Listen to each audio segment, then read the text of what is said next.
Alors de quoi parle mon livre? Eh bien, il parle de citoyenneté, de démocratie et de place des habitants, des citoyens dans les politiques publiques. C'est une vraie question aujourd'hui puisque on est fait plutôt sans ou pour les habitants qu'avec eux en réalité. Voilà. Et il s'agit bien de faire avec eux. Donc c'est le cœur de cet ouvrage qui montre toute une série d'expériences concrètes, vécues, d'analyses, d'initiatives qui foisonnent dans tout le pays. On nous en parle très peu, mais finalement il y a plein de gens qui font plein de choses partout, des habitants, des professionnels, des élus, et c'est ça que je veux montrer dans ce livre.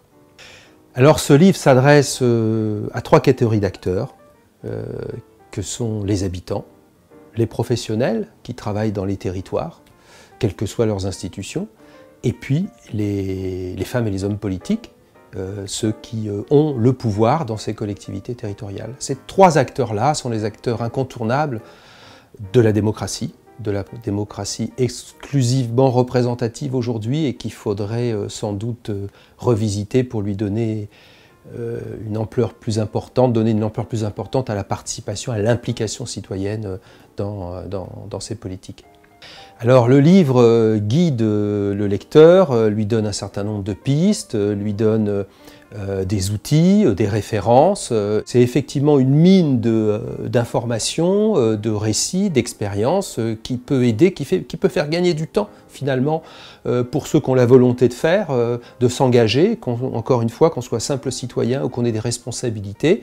On gagne du temps, je pense, en lisant cet ouvrage parce que voilà, il y a un certain nombre d'éléments, des erreurs à ne pas faire et puis des bons conseils pour agir. C'est aussi un livre qui invite à réfléchir. D'ailleurs, je propose des pistes concrètes, mais le débat reste ouvert, évidemment, pour refonder notre système démocratique et peut-être même travailler sur une constituante et mettre voilà quelque chose qui serait enthousiasmant pour les citoyens de notre pays, il me semble. C'est de se dire, eh ben voilà, on se donne 1 an, 2 ans, et on travaille tous ensemble, dans les quartiers, dans les entreprises, un peu partout où les gens le souhaitent, à réécrire ensemble les règles de vie de notre République, notre Constitution finalement. Moi, je trouve que dans le moment qu'on vit aujourd'hui, avec manque de repères, avec les enjeux planétaires, voilà, les dérèglements climatiques, avec cette exigence de démocratie forte que nous disent beaucoup de nos concitoyens, voilà quelque chose qui pourrait être intéressant de faire. Voilà.